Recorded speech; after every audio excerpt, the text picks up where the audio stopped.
রে আমি আর সহিতে পারি না রে। কেন সহিতে পারো না মা? বলে আমার ইমাম হোসেনের ছোট বেটা আলী আসগর তাও শহীদ হয়ে গেল। আমার আলী আকবর 18 বছরে হোসাইনের বেটা তাও শহীদ হয়ে গেল রে। লাশের দেরি লেগে গেছে। আবুল কাসেম তাও শহীদ হয়ে গেল। আমার হোসেন এবার কারবালাতে নামবে রে বেটা। তাই তোকে জোড়হাত করে বলি, আমার দুধের দেনা যদি মাফ করতে চাস রে, মায়ের দুধের দেনা শোধ করা যায় না। তাও মা বলে বেটা আমার দুধের দেনা যদি মাফ করতে চাস তাহলে তুই এখন তাড়াতাড়ি করে একটু কারবালায় নেমে যা, ইসলামকে বাঁচাবার জন্য, ইসলামকে জিন্দা করার জন্য। ওরনা দেরি করলে আমার হোসেন নেমে যাবে রে, আমার হোসেন কারবালাতে শহীদ হয়ে যাবে রে। আমার মা ফতেমার লাল রে, শেরে খোতার কলেজার পাড়া রে, আমার বিশ্বনবীর পিয়ারা নাতি রে, জান্নাতের বাগানের ফুল রে, আলের রাসূল রে। এই বেটা শুনে রে, তোর জান্নাতের গ্যারেন্টি নাই, তোর বাপের জান্নাতের গ্যারেন্টি নাই, তোর মার জান্নাতের গ্যারেন্টি নাই, কিন্তু আমার হোসেনের জান্নাতের গ্যারেন্টি আছে। কথা ঠিক কি নেই বাবা? জান্নাতের গ্যারেন্টি আছে। এই চলো বলি বেটা যা, যদি হোসেনের দামান ধরে, আমার নবীর দামান ধরে বেহেশতে যেতে হয় আর মায়ের দুধের দেনা মাফ করাতে চায়, তবে বেটা আমার হোসাইনের আগে তোকে যুদ্ধে নামতে হবে। ছেলে বলল মা গো মা, তুমি যখন বলছো আমি কেন না করতে পারি, আমি এখন যুদ্ধে নেমে যাব। আমার হোসাইনকে ব্যাঘাতটা করে বলবো হুজুর আপনি নামিয়েন না, আমাকে আগে যেতে দেন, জীবনে কি করেছি না করেছি জানি না, আপনার নামে ইসলামের নামে যেন কোরবানি হতে পারি, শহীদ হতে পারি কারবালায়, এটা বলবো। কিন্তু বেটা বলছে মা, এই আমার জনম দুঃখী মা, মাগো আমি কারবালায় যাব। 3 দিন থেকে এক কাতরা পানি হলকমে পড়েনি, একটা দানা পেটে যায়নি মা। যাবার আগে একটু পানি তোমার কাছে চাইব না, এক লোকমা খাবার তোমার কাছে চাইব না মা, শুধু একটা কথা বলবো মা, আমার কথাটা তুমি একটু প্রাধান্য দিও, মেনে নিও মা, আমি হাসি মুখে যুদ্ধের ময়দানে যাব।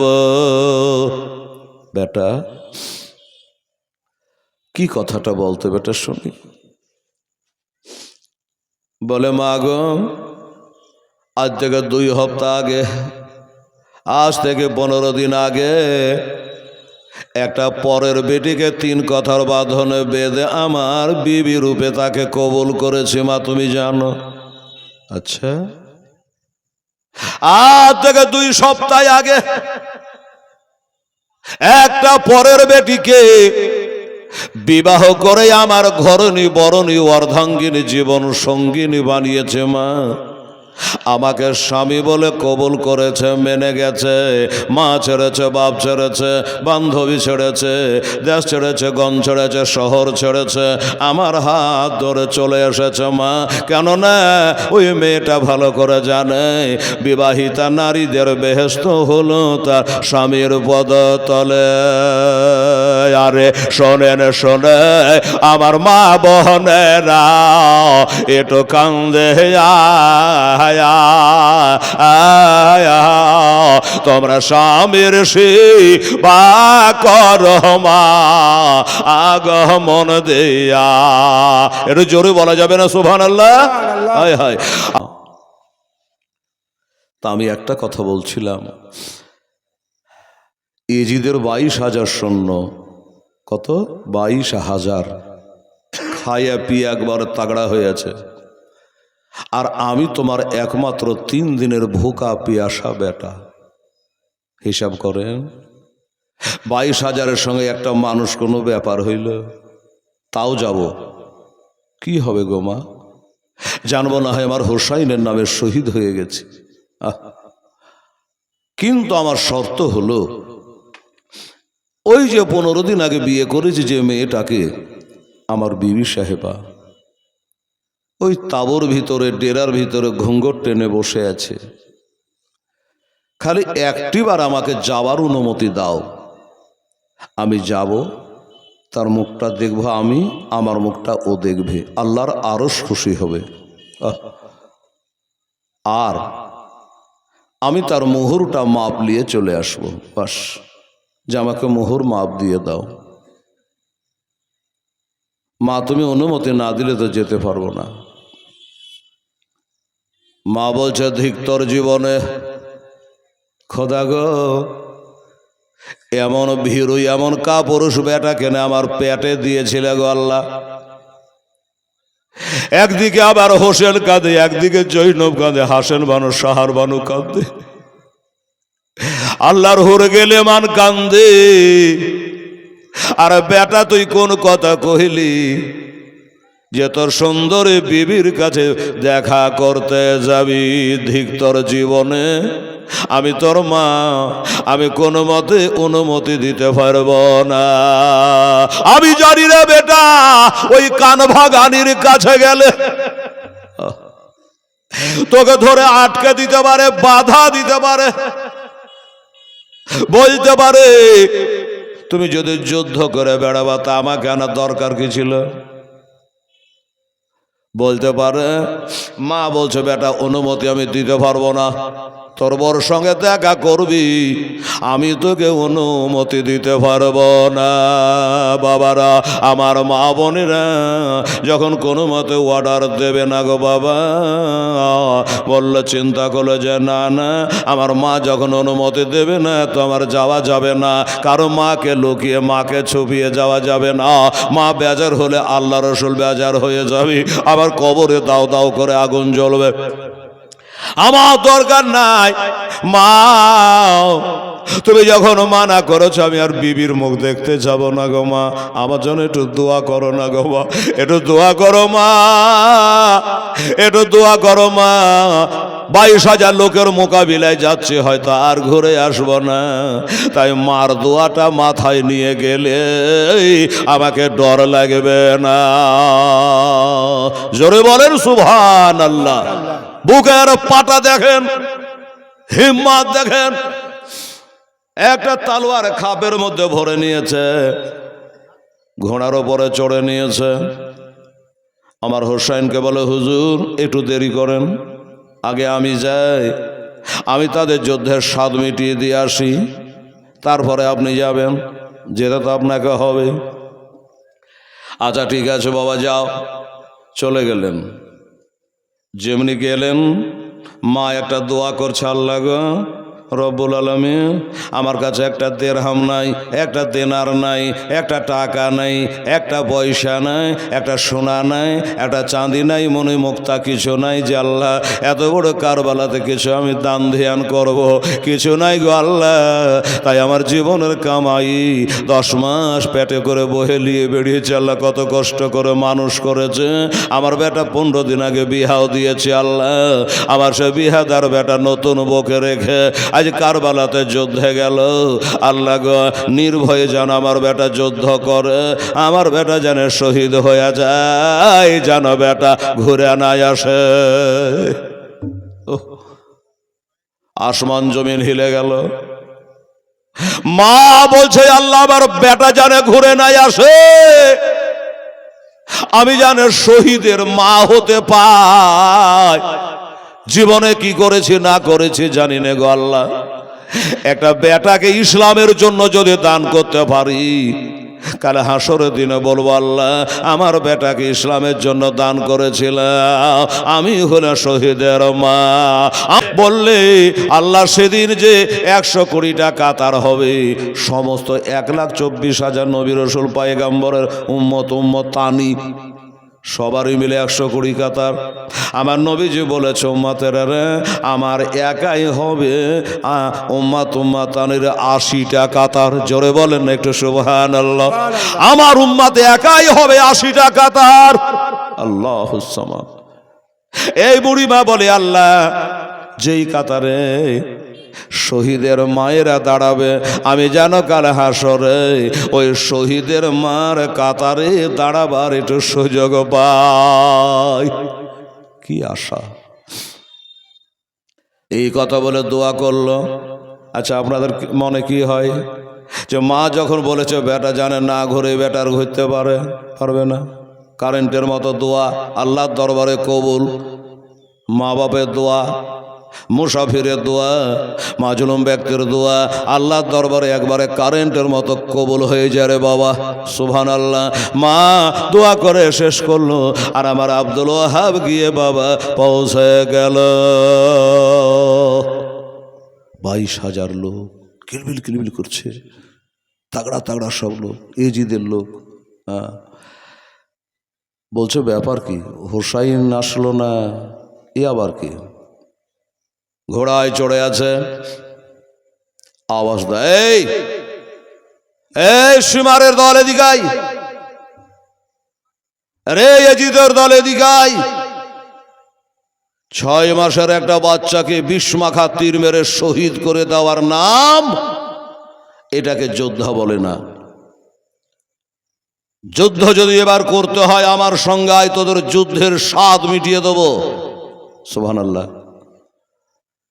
না বাবার আব্দুল ওয়াহাব, মায়ের যদি দুগ্ধ পান করে থাকিস, আসলি বাপের যদি বেটা হোস, এবার আমার সঙ্গে মোকাবিলায় আয়। 22,000 সৈন্য, হতভম্ব, আশ্চর্য, সর্বনাশ। একটা মানুষ আর আমরা 22,000, আমরাকে মা তুলে বাপ তুলে চ্যালেঞ্জ করে দিল। এর পিছনে কোনো শক্তি আছে, না হলে বলবে কেন? হ্যাঁ, একটা নিয়ম ছিল কি জানেন বাবা, একটার সাথে একটা যুদ্ধ করবে। 22,000 হলে যে একসঙ্গে নামবে তা কিন্তু নামবে না, হ্যাঁ না, একটা একটা করে নামবে। কেউ কিন্তু ভয় আসে না। কি হবে? যখন বারবার করে হুমকারি ছাড়লো, চলে আসলো। একজনের সম্মুখে এসে হাজির, আমার আব্দুল ওয়াহাব বলে তুই কে? বলে আমি কে? মুখে কথা লাই, কাজে পরিচয়। আচ্ছা, আমি যুদ্ধ করব। হ্যাঁ, তুই যুদ্ধ করবি? বললো হ্যাঁ, যুদ্ধ তো করবি। শোন, তোকে একটা কথা জিজ্ঞেস করি, তোর বাবা মা বেঁচে আছে? যে বাপ মার পাততলে বেহেশত, তোর বাবা মা বেঁচে আছে? বলে কেন? বল বল না একবার। আছে। বিয়ে শাদী করেছিস? আরে ভাই, যুদ্ধ করতেছে, কি গল্প আরম্ভ করলেন? বলে একবার বল না। শোন, যদি বিয়ে বাপ মা বেঁচে থাকে, আমি এই জায়গাতেই থাকবো, লড়াহিলা করব না। দৌড়ে গিয়ে তোর বাপ মার মুখটা একবার দেখে চলে গিয়ে যা।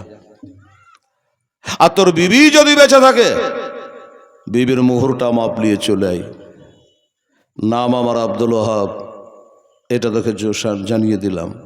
এত পিলে চমকে গেল, বাপরে বলে কি রে, একসঙ্গে তো ভিড়াই মুশকিল।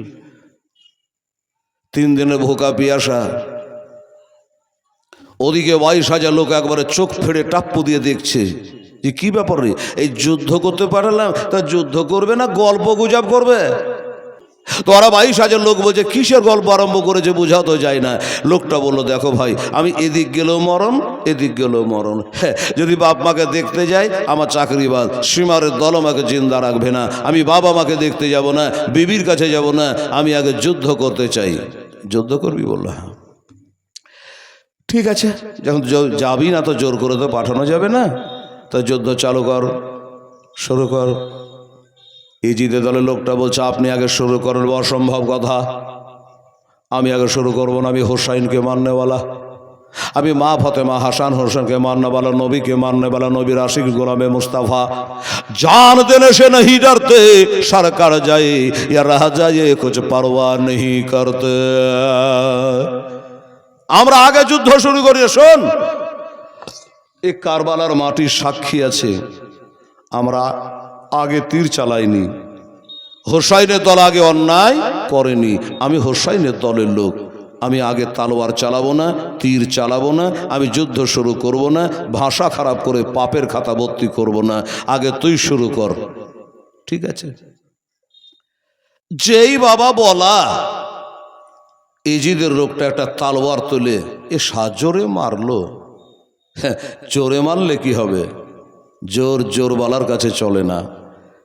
এ বাবা, যেমন তালোয়ারটা মেরেছে, আমার আব্দুল ওহাব তার হাতের ঢালটা দিয়ে তালোয়ারকে রুখেছে, তালোয়ারকে বেকার করে দিয়েছে, আর ক্ষমতা হলো না। বললে ভাই রে, দাঁড়িয়ে যা, তুই একটা মারলি, আমি হিসাব মতো একটা পাওনা হয়ে গেছে আমার, দুইটা মারবো না। তুই একটা মারলি, আমি একটা মারবো, ডবল মারার দরকার হবে না। মা দেখলি না, বাপ দেখলি না, বিবির কাছে দেখা করতে গেলি না, এবার তুই এবার সামাল দে। তুই মারলি, আমি থামলা, তুই পারলে থেমেলে। এই কথা বলে বাবা এ জোরে তালওয়ার চালালো, এত জোরে তালওয়ার চালালো, একই তালওয়ারই জানো বাবা এই মুন্ডুটা কেটে 10 হাত দূরে পড়েছে। জোরে বলে সুবহানাল্লাহ। 10 হাত দূরে মুন্ডু কেটে পড়েছে। একদিকে লাশ পড়ে কাতলা মাছের মতো লাফাচ্ছে, রক্তের যেন বন্যা বহে যাচ্ছে, আসমান যেন কাঁপতে আরম্ভ করেছে। আল্লাহর নূরের ফেরেশতারা মারহাবা মারহাবা, হুর গেলে মানেরা তারাও জানে মারহাবা মারহাবা করে।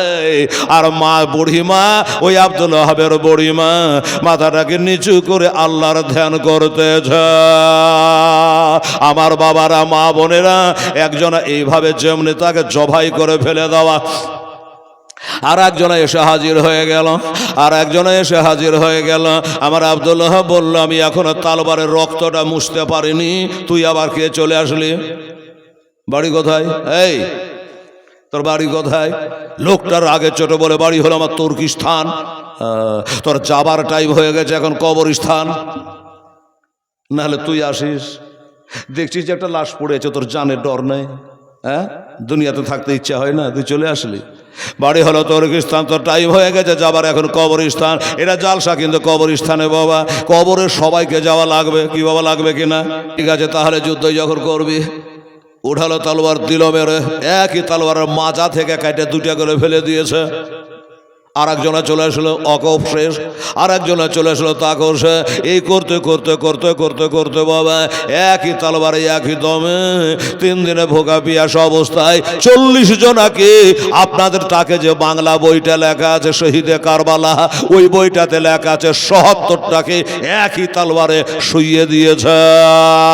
আমাদের উর্দু খেতাবে লেখা আছে খাকে কারবালাতে বলো, শামে কারবালাতে বলো, কারবালাকে মিট্টি বলো, খুতবাতে মহরম বলো, শহীদ ইবনে শহীদ বলো, একটা একটা করে 40টা খতম করে দিয়েছে। রক্তের বন্যা বইছে, লাশের ঢেরি লেগে গেছে। বেরাদারান ইসলাম, এবার 41 নাম্বার খুঁজে পাওয়া যায় না। এবার কি যাবে? তো কেউ যেতে রাজি হচ্ছে না, ভয়ে। বাপরে, যে গেল সেই শুয়ে গেল, আর ঘুরল না, তার মানে আমি গেলে আমিও ঘুরবো না। এটা সবার মনে গাইবে, গাইবে কি না বাবা? কেউ ভয় না। একজনের পিঠে থবা দেয় ইবনে শাহ, দলের নেতা, বলে এই এবার তুই যা। আমি, আমাকে বলছে, আরে হ্যাঁ তুই জানাম, 40টা খতম হয়ে গেছে, কি আছে, আমাদের 22,000 সৈন্য আছে, এবার তুই নাম। বলে হুজুর শুনেন, আমার নামটায় লাল কালি টেনে দেন, দরকার হলে এই মাসের বেতনটা আমাকে দিয়েন না, কিন্তু ওই লোকটার সাথে যুদ্ধে আমি নামবো না। কেন? বলে কেন আবার জিজ্ঞাসা করছেন?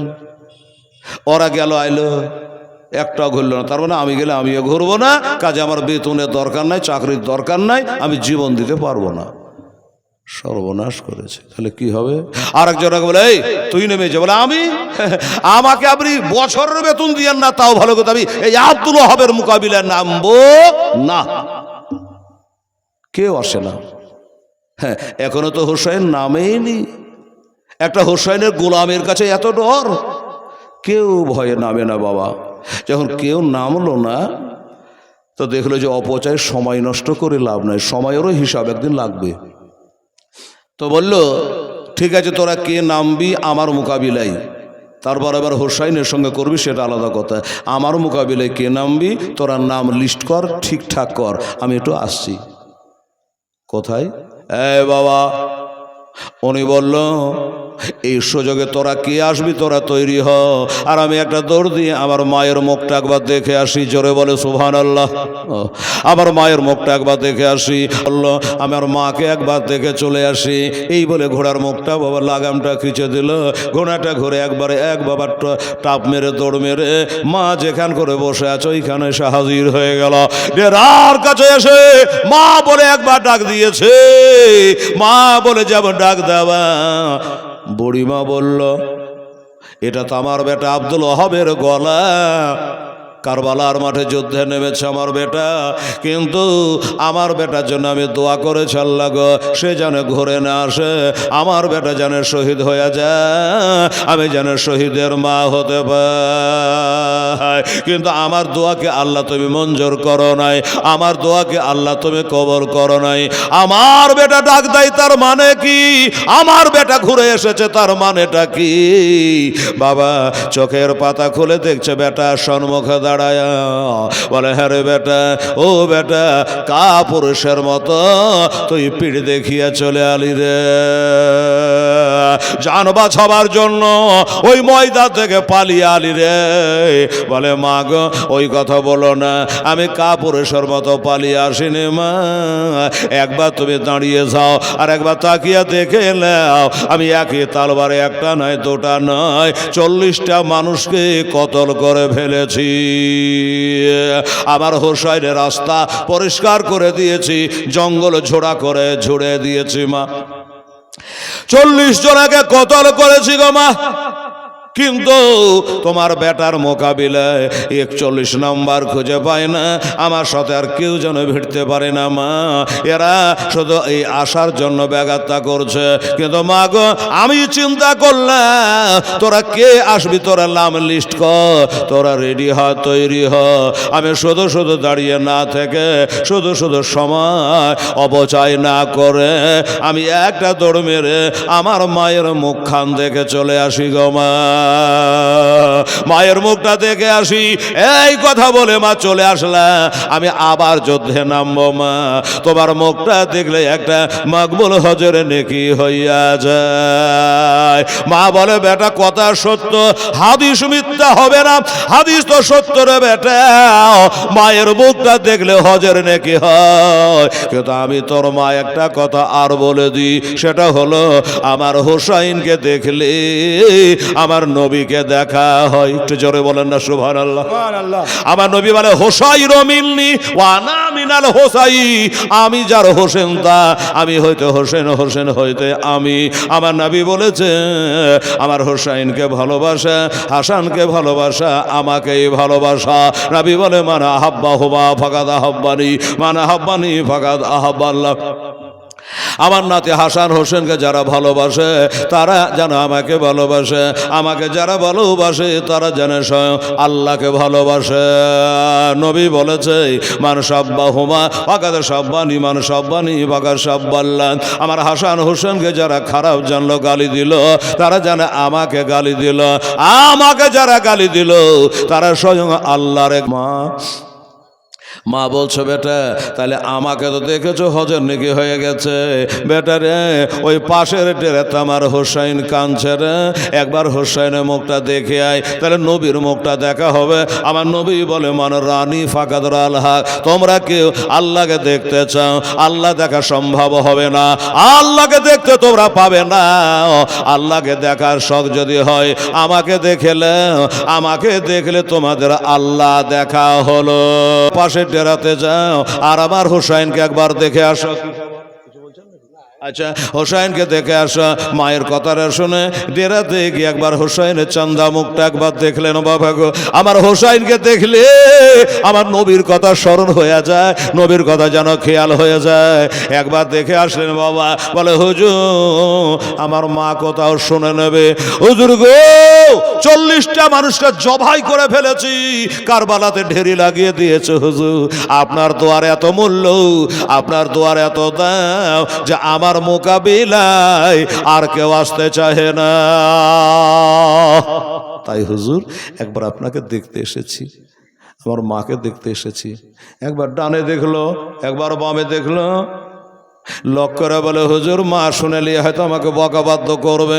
হুজুর ওই 40টা মানুষকে কতল করতে কত শক্তি লেগেছে হুজুর, 3 দিন ধরে দানা পানি পেটে পড়ে না হুজুর গো, পারেন না আমাকে এক ঢোক পানি পান করাতে, এক পেয়ালা পানি পান করাতে হুজুর।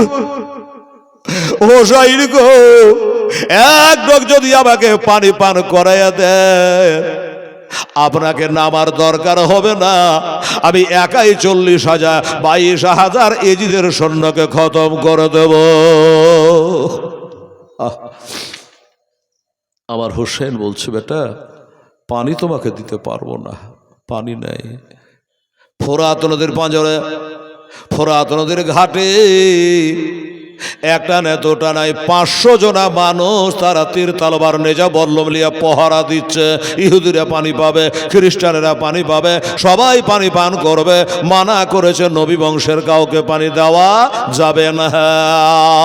এই জন্য আমি নবী নই রে, আমি আলী নই রে, আমি হলো আলীর বেটা, আমি হলো নবী মুস্তাফার নাতি।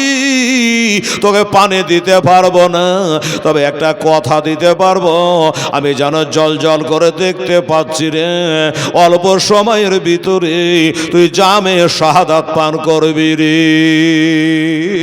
শহীদ হয়ে যাবি রে। আর শহীদ হয়ে গেলে ওই হাউজে কাউসারে পানি পান করবি রে। এ বেটা, এ দুনিয়ার পানি পান করলে আবার পিয়াসা লেগে যায়, আর ওই হাউজে কাউসারে পানে একবার পান করলে 50,000 বছর আর পিয়াসা লাগবে না। আর তুমি শহীদের দরজা পেয়ে যাবে। শহীদ কারা দিলাম, আমি দেখতে পাচ্ছি জল জল করে, আমার ওই চোখ দিয়ে অল্প সময়ের মধ্যে তুমি শহীদ হয়ে যাবা। আর শহীদ হয়ে গেলে কাল হাসরের দিনে আমার কি বলে নবীর বলা মোতাবিক, কোরআন মোতাবিক, তখন তুমি জান্নাতে যাবে, বিনা হিসাবে জান্নাতে চলে যাবে। কবরে তোমরা অমর হয়ে থাকবে, জীবিত অবস্থায় তোমরা থাকবে। ঠিক আছে হুজুর, দোয়া করবেন। এবার হয়তো আর দেখা হবে না, চলে গেলাম। আবার হোসাইনের ডেরা থেকে মায়ের ডেরাতে চলে আসলো, তাঁবুতে চলে আসলো। বাবা যেখানে মা জননী বুড়ি মা বসে আছে, এসে বলে, মা তোমার কথা মোতাবিক আমি হোসাইনকে দেখা করে চলে আসলাম, এবার আমার যাওয়ার পালি গো মা। তবে একটা কথা বলি। মা বলল কি, ও মা এবার তোমার বেটা গেলে আর ঘুরবে না, আর ঘুরে আসবো না মা। তাই তোমার কাছে একটা আমার আবেদন নিবেদন দরখাস্ত, সেটা হলো মা আমার ওই বিবিকে একবার খালি দেখা করতে দাও। 15 দিন আগে বিয়ে করেছি আম্মা, আমার ওই বিবির সাথে একবার খালি আমাকে দেখা করতে দাও। যেমনি বলেছে বাবা। মা বলল, বেটা রে বারবার করে যখন তুই বলছি একবার বিবির সাথে দেখা করবি, আমি একবার যেতে দিইনি, একবার যেতে দিইনি, আবার তুই বলছিস, এই জন্য যা, আমি তোকে যাবার অনুমতি দিলাম, কিন্তু জানে ঘোড়া থেকে নামবি না। মা বলে, ঘোড়া থেকে যেন নামবি না রে বেটা, কারণ ঘোড়া থেকে নামলে তোর বিবি তোকে ঘরে টেনে বসাইয়া দিতে পারে, মনের কথা। এই জন্য ঘোড়া থেকে নামবি না, একবার ঘোড়া থেকে ঘোড়ার উপর বসে বিবির মুখটা দেখে নিবি রে বাবা। আলহামদুলিল্লাহ মা গো, তুমি যে আমাকে অনুমতি দিয়েছ, ঠিক আছে মা, ঘোড়া থেকে নামবো না। অমনি মার কথা শুনে এই মুজাহিদ আব্দুল ওয়াহাব রাদিয়াল্লাহু তাআলা আনহু, বিবি যে তাঁবুর মধ্যে আছে, ডেরাতে আছে, মাত্র 2 সপ্তাহ আগে বিয়ে করেছে, 15 দিন আগে বিয়ে করেছে। ওই নতুন বউ নতুন বিবি ঘরের মধ্যে আছে। ঘোড়া থেকে একটা ডাক দিয়েছে, যেমনি ডাক দিয়েছে বিবি এসে হাজির হয়ে গেল। আসেন না হুজুর, একটু আপনার সেবা করে আসেন না গো। বলে, না আমি এখন কারবালায় যুদ্ধে নামবো, আমার মা বলেছে ঘোড়া থেকে জানে নামবি না, আমি ঘোড়া থেকে নামবো না। বিবি রে, ও বিবি, আমাকে একবার দিল থেকে মাপ দেও বিবি গো, আমাকে মোহরানা মাপ দেও, কারণ হাসরে জানে লজ্জিত আমাকে করিও না। আমি এখন যুদ্ধের ময়দানে যাব, তোমার জীবন ও যৌবন থেকে আমার হোসেনের দাম বেশি, তোমার জীবন ও যৌবন থেকে আমার ইসলাম ধর্মের দাম বেশি।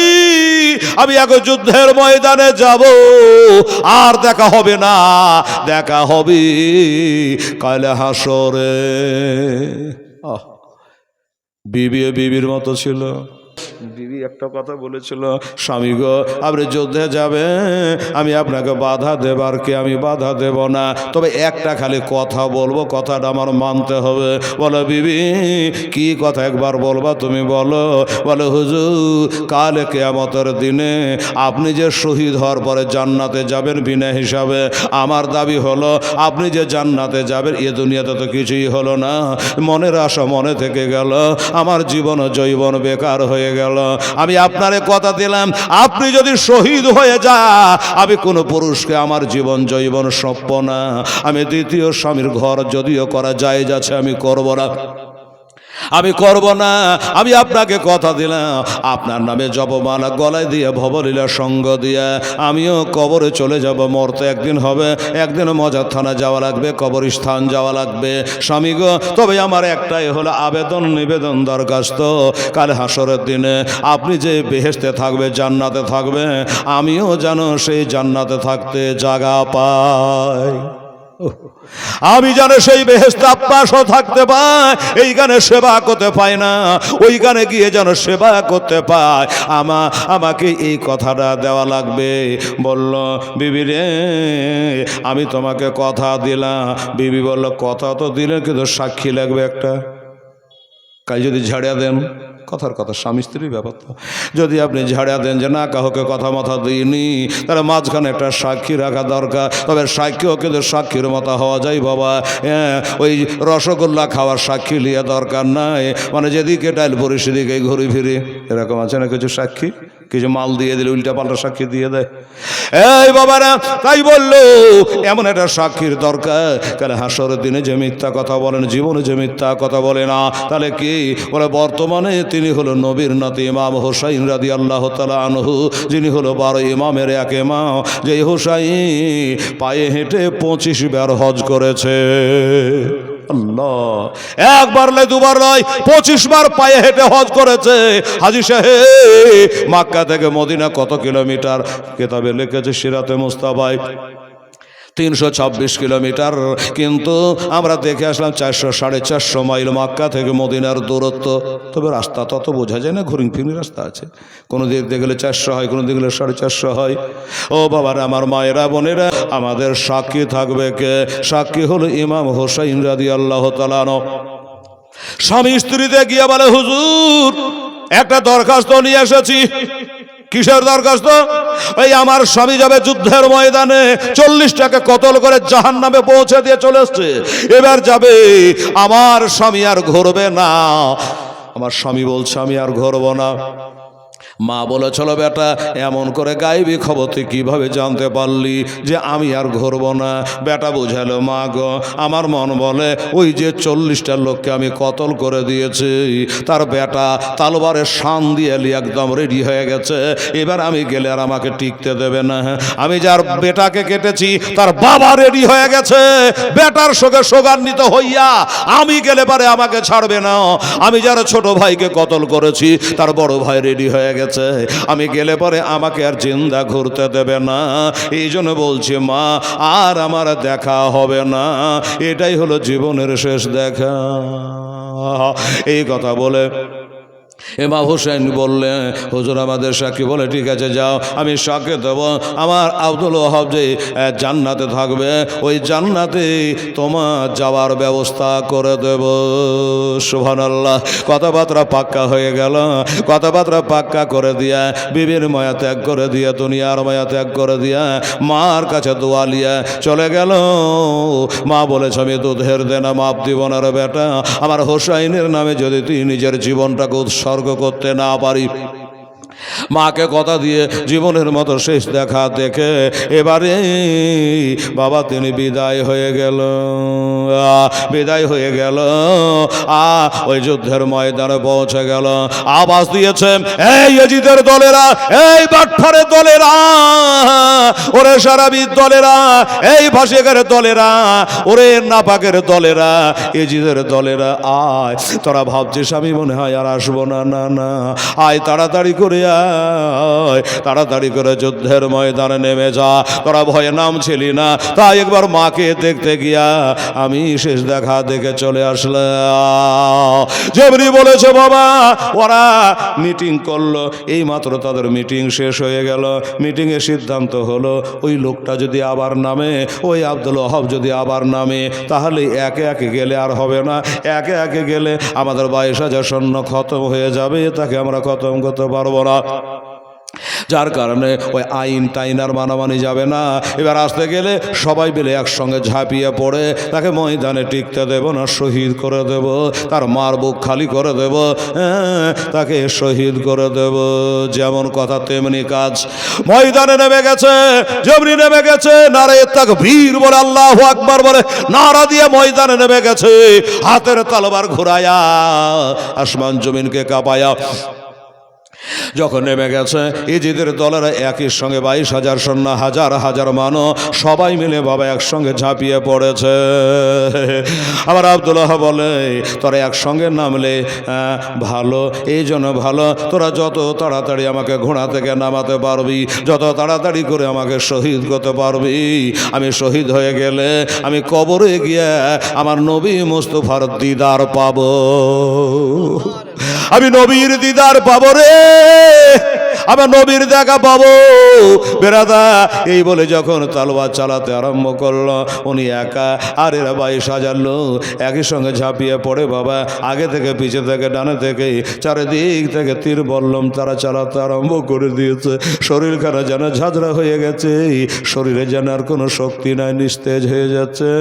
এখনো ঘোড়াতেই তিনি বসে আছে বাবা, এখনো ঘোড়া লাগামটা ধরে আছে বাবা। তলোয়ার চালিয়ে হাজার হয়ে যে দিয়েকে জবাই করে জাহান্নাম পৌঁছে দেওয়ার পরে এখনো ঘোড়ার ওপরে স্থির বসে আছে।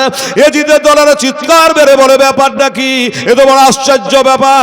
এই ঘটনা যদি ইয়াজিদের কানে পৌঁছে যায়, ইয়াজিদের কানে যদি পৌঁছে যায়, ইয়াজিদ কি বলবে যে তোরা হলি 22,000 আর আব্দুল ওহাব হলো একা, 3 দিনে ভোকা পিয়াসা, তোরাকে খাবার কম দিইনি, পানির কষ্টে রাখিনি, বেতনের কমি করি নাই, তোরা এত গেলা সৈন্য আর এতক্ষণ পর্যন্ত কি করে ঘোড়ায় বসে থাকতে পারে?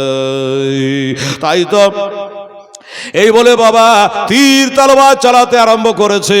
লাস্টে আব্দুল ওহাব বলছে ঘোড়াকে, ঘোড়া রে ও ঘোড়া, আমি যার পাচ্ছি না রে, তীর লেগে তলোয়ার লেগে আমার ভিতরে যত পানি ছিল, রক্ত ছিল, সব বাড়িয়ে গেছে, ঝাঁঝরা হয়ে গেছে, শরীরটা ঝাঁঝরা হয়ে গেছে। আমি আর তলোয়ারটা তুলে কাউকে মারবো এই শক্তি আমার দেহতে নাই, আমার ডানাতে নাই, আমি তলোয়ার চালাতে আর পাচ্ছি না। কিন্তু কি করব? ওরে ঘোড়া একটা কান করে কথা, সময়টা নষ্ট করব না, আমি তলোয়ারটা টাইট করে ধরছি, তলোয়ার টাইট করে ধরে এমনি আমি শার্ট করে দিয়ে লক করে বসে থাকবো তোর পিঠের ওপরে, আমি তুলে মারবে আর আমার শক্তি নেই, খালি ধরে বসে থাকবো তোর পিঠের ওপরে। আর ঘোড়ারে যেদিকে লোকজনের ভিড় ভাড় বেশি ওদিক দিয়ে তুই একটু দৌড়ে দৌড়ে যাবি, আর আমি টাইট করে ধরে থাকবো, আমার তলোয়ারে বাঁধবে আর তাদের গলা কেটে রাস্তা পরিষ্কার হবে। আমার পরের যোদ্ধা তিনি আসবেন 12 ইমামের এক ইমাম, ইমামুল জাহা, আমার নবীর নাতিমা ফাতেমা নূরে নাজার হোসাইন রাদিয়াল্লাহু তাআলা আসবে, তার একটু পথ পরিষ্কার হবে। ঘোড়ার মতো ছিল, কান করে শুনে নিয়ে বলল, হুজুর ঠিক আছে ঠিক আছে, চিন্তা করবেন না, আমার লাগামটা ধরে থাকে, এক হাতে তলোয়ার টাইট টাইট করে ধরে থাকে, এইভাবে তলোয়ার ধরে থাকলো, আর এক হাতে ঘোড়ার লাগাম টেনে দিল। পাগলা ঘোড়ার মতো, ঘোড়া যেন পাগলা ঘোড়ার মতো খেপে গেল। যেদিকে লোকজনের ভিড় ভাড় বেশি ওই দিক দিয়ে যেন ঘোড়া দৌড়ে আর তলোয়ারে বাঁধি আর কাটে আর পড়ে যায়। আপনারা বলবেন হেলাল রে, এত গলালো তাকে ও যে মারছে, তো ওকে কি কেউ মারছে না? ওকে কি তীর তলোয়ার মারছে না? এটা কথা বললেন বাবা। কথাই বলে মারতে গেলে মার খাইতে হয়। কি বাবা? মারতে গেলে মার খাইতে হয়। উনি যেমন মারছে ওনাকেও মারছে, তবে একটা কথাই বলে রাখে আল্লাহ, মারে কে? আর মারে আল্লাহ, তাকে ফের বাঁচাই কে? আল্লাহ তার যতক্ষণ পর্যন্ত তারা হায়াত দিয়েছে কেউ মারতে পারবে না বাবা। সময় হলে সবাইকে চলে যেতে হবে ওই কবরস্থানে। এইবারে কি হলো, আব্দুল হাবিব এভাবে যুদ্ধ চালাতে চালাতে বাবা একজন বলল, আর চিল্লায়েন না, আর বকাবাদ্য করেন না, এবার ওকে কেমন করে ঘোড়া থেকে নামাতে হয় ওইটা পদ্ধতি আমার জানা, ওইটা পদ্ধতি আমার জানা। একটা বল্লম চালিয়ে দিয়েছে, আর ওই বল্লমখানা যেমন চালিয়ে দেওয়া, বল্লমখানা ঘুরতে ঘুরতে গিয়ে লাগবে তো গাদাম করে বাবা পিঠে লেগে গেল, আর এই কলেজা দিয়ে যেন বার হয়ে গেল, পার হয়ে গেল। দুনিয়া জানে আঁধার হয়ে গেল, চোখ দিয়ে জানে তারা ছুটে গেল, হাত থেকে জানে লাগাম ছুটে গেল। অমনি আমার আব্দুল ওয়াহাব রাদিয়াল্লাহু তাআলা উনি ঘোড়া থেকে যেন জমিনে পড়ে গেলে, জমিনে পড়ে গেছে, ঘোড়াটা চারিদিকে ঘুরে আর উনি জমিনে পড়ে আছে বাবা। যেমনি জমিনে পড়ে গেছে অমনি ওরা সামনে তালবার নিয়ে হাজির হয়ে গেল, তালবার বাঁধিয়ে দিয়েছে হত্যা করার জন্য, শহীদ করার জন্য। আর তারা বলে, এবার তাকিয়ে দেখলে রে আব্দুল্লাহ, আমি কে? আমার বাবাকে তুই হত্যা করেছিলি, ওই যে প্রথমবারে 40 জনকে কতল করেছ, ওই 40 জনের ভিতরে আমার আব্বা জান ছিল, আমার আব্বাকে কতল করেছ, ওই আব্বা জানের বদলা শুরু, এবার তোমাকে কতল করব। ওকে সরিয়ে দিয়ে আর একজন বলে, না না না, সরে যাও, আমার আদরের দোলার ছোট ভাইটাকে, নওজোয়ানকে কতল করেছি, আমার ভাইয়ের বদলা শুরু, আমি তাকে কতল করব। এই করে তারা বাবা পাল্লা পাল্লি করতে চায়, কে কতল করবে। ওদিকে মালাকাল মউত ইজরাইলের সাল্লাহ হাজির হয়ে গেছে, রুহখানা বার করে নেবে, জানটা তার কবজ হয়ে যাবে, রুহু কারাবার করে নেবে। ইজরাইল সাল্লাম চলে এসছে বাবা, আর তার জবানটা যেন হিলতে আরম্ভ করেছে, জবানটা হিলতে আরম্ভ করেছে। ইজিদের দল থমকে দাঁড়িয়ে গেছে, ঠোঁট হিলছে, তার মানে কি? হ্যাঁ, আমাদের গালি দিচ্ছে না, ইজিদকে গাল দিচ্ছে না, বরদোয়া করছে। একজনা কান লাগিয়ে দেখলো, বরদোয়া করে নাই, গালি দেয় নাই, ইজিদকে গাল দেয় না, সীমারকে গাল দেয় নাই, বরং তার ঠোঁটটা হিলছে কারণে উনি বলছে, ইজরাইল আলাইহিস সালাম, আমার জানটা কবজ করবা ভাই, করো, জীবনের মতো একবার আমাকে তোবা পড়ে নিতে দাও। আমার নবীজি বলেছে, এই তোবাটা একবার যারা পড়বে, উহুদ পাহাড় বরাবর যদি পাপ করে থাকে, আমার আল্লাহর সাথে সাথে তাকে মাফ করে দেয়। বলুন আস্তাগফিরুল্লাহ আল্লাযী লা ইলাহা ইল্লা ওয়াল হাইয়ুল কাইয়্যুম ওয়া আতুবু ইলাইহি। একবার তোবা করে নিয়ে বাবা জবান থেকে জারি হলো, আশহাদু আল্লাহ ইলাহা ইল্লাল্লাহ ওয়া আশহাদু আন্না মুহাম্মাদান আবদুহু ওয়া রাসূলুহু। সাল্লাল্লাহু কালেমা শাহাদাত তওবা করে কালেমা শাহাদাত পড়তে পড়তে এ রূহখানা দেহু থেকে বাবা বার হয়ে গেল। রূহখানা ভিতর থেকে বার করে নিয়ে চলে গেছে। রূহ নাই, দেহু আছে, জিন্দেগি নাই, তার বান্দেগি নাই, দেহুখানা ওইখানে পড়ে আছে। প্রাণ পাখি তার বিয়োগ হয়ে গেল। একবার আমরা পড়ে ফেলি, ইন্না লিল্লাহি ওয়া ইন্না ইলাইহি রাজিউন। এবার তিনি চলে গেল বাবা আসল বাড়ি, সেটাই হলো কবরস্থান। ওই কবরস্থানে সবাইকে যাওয়া লাগবে বাবা, কিন্তু তারা নিজের গলাকে মাটি দিয়েছিল, আর আমার হোসাইন নিজের গলাকে কুড়িয়ে কুড়িয়ে দাফন করেছিল রে বেরাদারান ইসলাম। যাই হোক, শেষ হয় নাই, মাথাটা তলোয়ার চালিয়ে দিয়েছে, একদিকে দেহু একদিকে মাথা, সানোয়ার একটাকে কেটে আলাদা করে দিয়া মাথাটাকে নিয়ে ওই বাবা ওই বদমাইশেরা মুসলমান, তারাও কিন্তু ইজিদীয় মুসলমান, ওই মাথাটাকে নিয়ে ওই কারবালার মাঠে বাবা তারা ফুটবল খেলে, বলের মতো করে শট মারে, এদিকে মারে ওদিকে যায়, ওদিকে মারে এদিকে আসে, এই করে তারা বল খেলতে আরম্ভ করেছে। খেলে খেলে খেলে যখন আলে গেল, পেরেশান হয়ে গেল, ঘাম ঝরে গেল। তারা বলে তাদের নেতাকে, তাদের মাতাকে, সর্দারকে, হুজুর আমরা বল খেলে খেলে এলে গেলাম, এই মাথাটা এখন কি করা যায়? আব্দুল্লাহ হবে আমার বাবাকে হত্যা করেছে, ভাইকে হত্যা করেছে, এখন কি করা যায়? মাথাটা কি করব? দলের নেতা বলে এখন আসল যোদ্ধা নামেনি, হোসাইন কারবালায় নামেনি, কাজে এখন তোরা এই মাথাটা নিয়ে ব্যতিব্যস্ত হোস না, এখন এই মাথাটাকে নিয়ে গিয়া তোদের ডেরাতে একটা কোনাতে ফেলে রাখ, যুদ্ধের পরে দেখা যাবে। এখন নিয়ে গিয়ে ঘরের কোনাতে রেখে দে। এখন ওটা নিয়ে ব্যস্ত হলো চলবে না, আমরা হোসাইনকে কবজা করবো কি করে? একজনে বলে জোড়হাত মাপ চাইছে আপনার কাছে। কিসের মাপ? বলে হুজুর আমি এই মাথাটা আমাদের ডেরাতে রাখতে পারবো না। কেন? এত বড় ডেরা, একটা মানুষের কাটা মাথা আঁটবে না? বলে একটা কেন হুজুর, 100টা মাথা আঁটবে, অসুবিধা নেই, 100টা মাথা এটে যাবে, এই মাথাটা রাখবো না, এই মাথাটা থবো না। বলে কেন থবি না? বলে এই জন্য থবো না, এই মাথাটা যখন ডেরার ভিতরে থাকবে, আমি যখন ওই ময়দান থেকে ডেরার ভিতরে যাব, তার মাথার উপরে আমার চোখটা পড়ে যাবে, নজরটা পড়ে যাবে, আর এর কাটা মাথা দেখতে গেলে, মুখটা দেখতে গেলে আমার মরা বাপটার কথা ভাসা উঠবে। এই লোকটা আমার বাপকে হত্যা করেছিল, এই কথাটা ভাসা উঠবে। বললো ঠিকই আছে, এটা ওটা হতো স্বাভাবিক।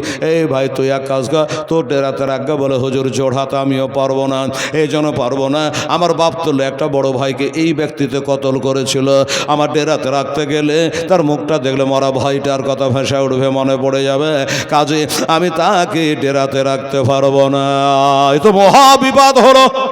কেউ যখন রাখতে পারবে না তাহলে কি করা যাবে? ওই মাথাটাকে নিয়ে বলল ওই ডেরাতে তার মা আছে, বিবি আছে, ওই ডেরার দিকে মাথাটা চালিয়ে দাও। মাথাটা চালিয়ে দিল, হাওয়ার গতিতে খোদার হুকুমে ওই মাথাটা গিয়ে গম করে তার মা যেখান করে ধ্যানে আছে ওইখানে গিয়ে মাথাটা বাবা পড়ে গেল। যেই পড়ে গেছে মা চমকে উঠেছে, হায় আল্লাহ এ কিসের আওয়াজ হলো? চোখের পাতা খুলে দেখছে যেন একটা মানুষের কাটা মাথা, মানুষের কাটা মাথা। মনে করেছিল আমার বেটা তো যুদ্ধের ময়দানে গেছিল, এটা আবার কার কাটা মাথা? তুলে নিয়ে ধুলাবালিগুলা রক্তগুলাকে পরিষ্কার করে যদি দেখছে, বুড়িমা দেখলো এটাই হলো তার বেটা আব্দুল্লাহ হবের মাথা। মাথাটাকে বুকে নিয়ে মা কাঁদে, মা যেন পাগলিনীর মতো কান্দে। আপনারা বলবেন হেলাল, মা বলছিল তুই যুদ্ধে নাম, না হলে দুধের দেনা মাপ দেব না। এবার যুদ্ধে গেল, শহীদ হয়ে গেল, এখন তো কাঁদার কোনো কারণ নাই। নিজেকে শহীদের মা হতে চেয়েছিল, শহীদের মা হয়ে গেছে, আর কাঁদার কারণটা কি আমার কাছে শুনেলেন? আগে বলছিল যা যা যা যুদ্ধে নাও,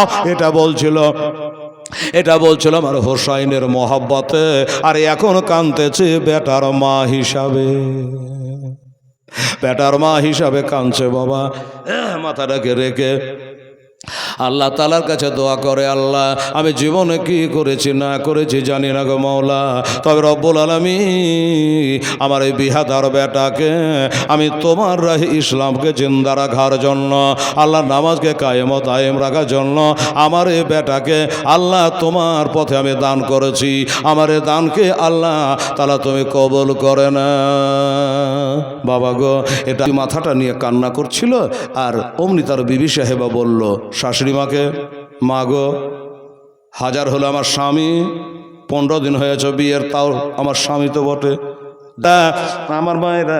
এবার সেই বিবি সাহেবা বলল মা গো, ও শাশুড়ি আম্মা আমার স্বামীটা শহীদ হয়ে গেছে, একটু দেখ আমার স্বামীর মাথাটা একটু বুক খানেলি, একটু বুক কাটেলি, একটু আদর করে একটু চুমা দিই গো। বাবা শাশুড়ি আম্মা বিবি সাহেবাকে দিল, আর ওই স্বামীর মাথাটা বুকে নিয়ে আল্লাহর কাছে দোয়া করলো। আল্লাহরকে বলো আল্লাহ আমি আর কিছু চাই না, একটাই খালি দোয়া চাই গো আল্লাহ, আমার দোয়াখানা তুমি কবুল করো। সে দোয়াটা হলো এটা, আল্লাহ আমি আমার বাপের বাড়ি যেতে চাই না, শ্বশুর বাড়ি আর যেতে চায় না, আল্লাহ আমাকে আমার আসল বাড়িতে পৌঁছাও। তার মানে আল্লাহ মরণ চাইতে হয় না, তাও বললাম আমার স্বামী নাই আল্লাহ, আমাকে শয়তানি ওয়াসওয়াসা জানে কেউ দিতে না পারে। আল্লাহ গো আমার দোয়া কবুল করো, আমারও মরণটা তুমি এখনই দাও। যেমন বলা কারেন্টের মতো দোয়া কবুল হয়ে গেল, আর অমনি যেন একটা চিড়খন মেরে আওয়াজ করে বিবিরও জানটা যেন কবজ হয়ে গেল। এবার স্বামীও জান্নাতি আর বিবিও হলো বাবা জান্নাতে।